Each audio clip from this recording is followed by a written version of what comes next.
Assalamualaikum warahmatullahi wabarakatuh, Pak Gozali. Perkenalkan, nama saya Uli Nuha dari Prodi Manajemen Fakultas Ekonomi. Saya sedikit akan menjelaskan tentang akidah. Nah, akidah itu berasal dari kata al-aqdu, yaitu artinya pengokohan, kuat, atau menjadi pengesahan. Dengan kata lain, atau dengan artinya itu, akidah itu keimanan yang sesuai dengan kenyataan, tidak menerima keraguan ataupun prasangka bagi orang yang meyakininya. Nah, di sini juga ada beberapa keistimewaan dari akidah, ya. Satu, rahmatan lil alamin. Kedua itu terbukti kebenarannya melalui sejarah atau bukti-bukti yang lainnya. Ketiga itu Al-Quran terbukti, atau Al-Quran itu istilahnya terbukti secara ilmiahnya ada, karena kan. 4 itu ajaran Islam itu mudah, terang atau jelas dan tegas.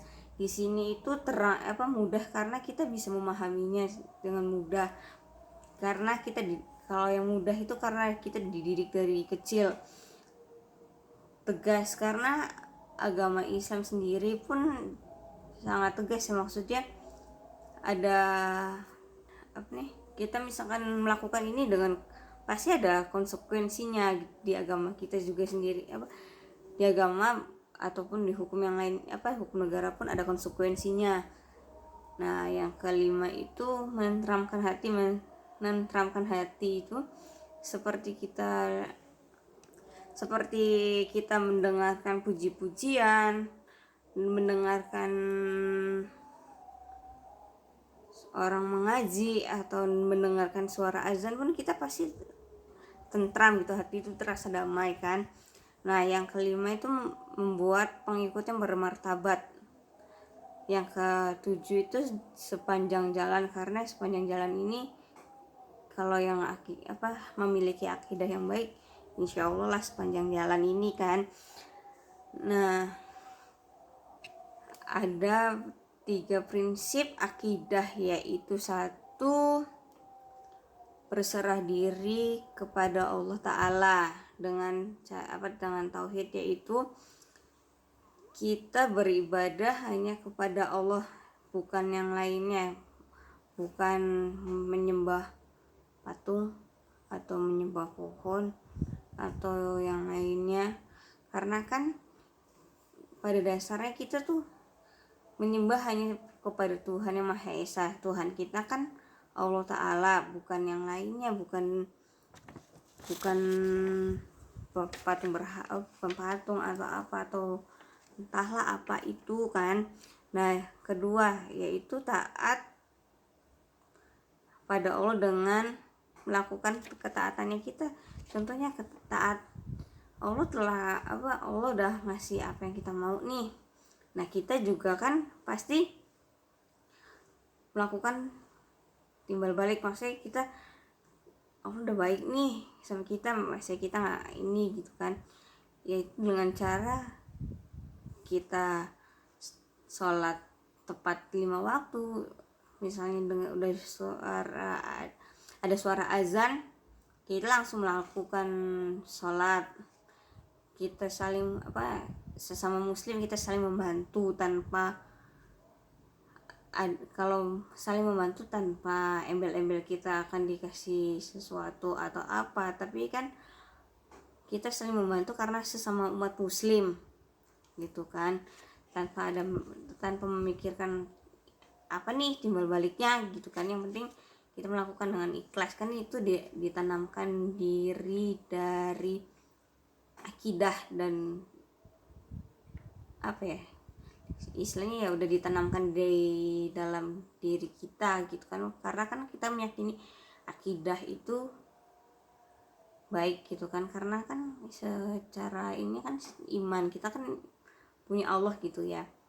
Nah, yang ketiga itu yaitu berlepas dari syirik dan pelaku syirik. Maksudnya gini, kita kan tidak boleh melakukan perbuatan syirik kayak ke dukun atau kita menyembah berhala juga gitu kan, karena kita tahu nih Tuhan itu cuma satu, Tuhan itu esa, itu Tuhan itu cuma Allah Ta'ala gitu kan, bukan yang